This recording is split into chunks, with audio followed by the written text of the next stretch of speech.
Hi folks, welcome back to the amazing education station.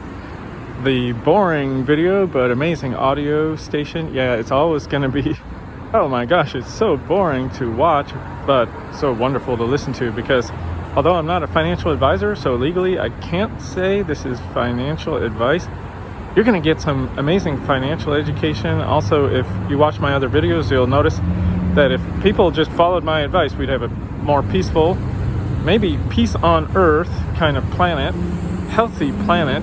If you're not watching my other videos, not commenting, not subscribing, you know, you're missing out on a lot. I'm a master educator. I'm not a doctor, not a lawyer. These are legal requirements that I'm not giving medical advice, not giving legal advice, not giving financial advice. Those have been taken over by the various professions.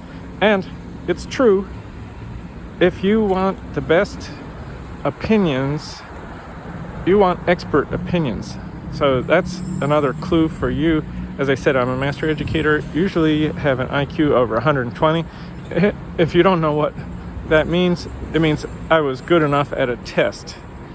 And there's a strong correlation between that and future performance in education, and a strong tie with income. Although teachers, gosh, we just really don't make that much. But anyway,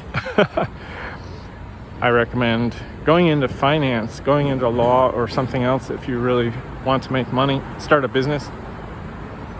The real wealthy people are involved in real estate.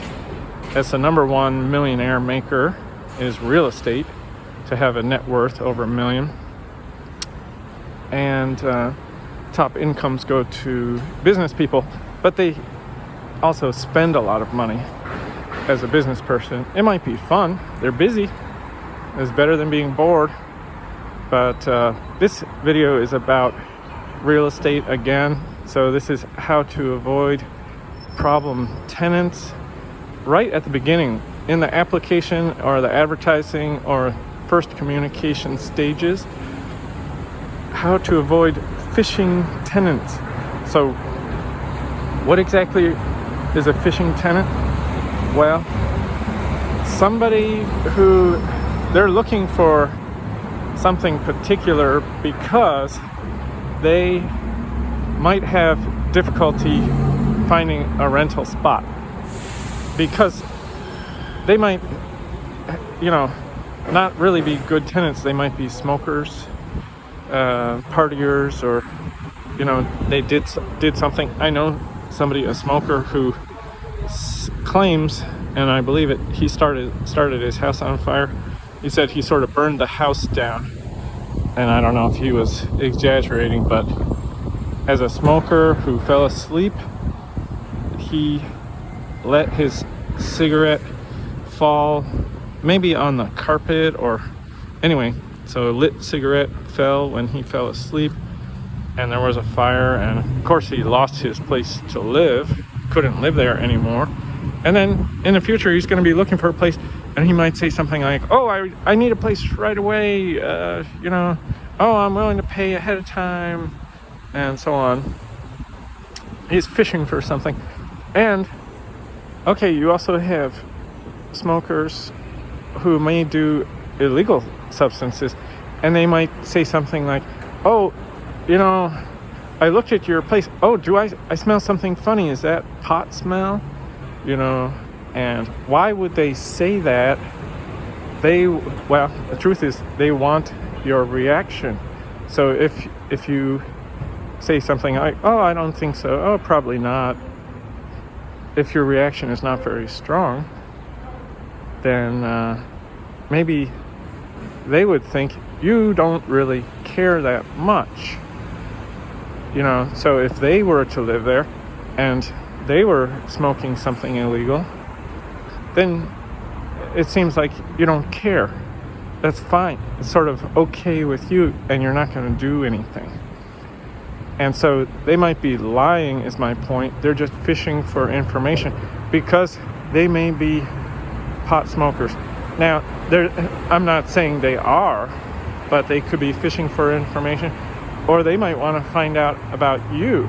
Like, are you conservative or liberal socially and not going to accept that kind of thing? They might want to have a owner, landlord that is sort of socially liberal or conservative just as they are. And how are they going to find out if they don't bring up the topic and see your reaction or listen to your reaction? So, I mean, what can you do in those cases? Now, if you want to protect your property, you would be against smoking. Okay, it's the number one cause of damage to homes is fires, and probably most often caused by smokers. That's now, those are reported damages, you know, but there's also the smell, which can linger for quite some time. If there's cigarette smell, then that can last quite a lot and even accumulate and make the rooms look dingy and yellow with the cigarette smoke that's on the walls. And so then you may end up paying for that. So you got to keep these things in mind, and also you know, you really want to protect your property.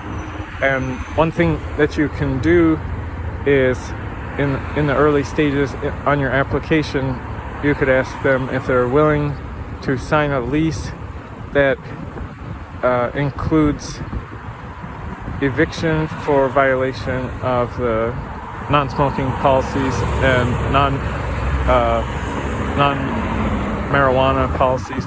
And you might consider vaping as well. You know, it's possible the vape smell could linger in a room.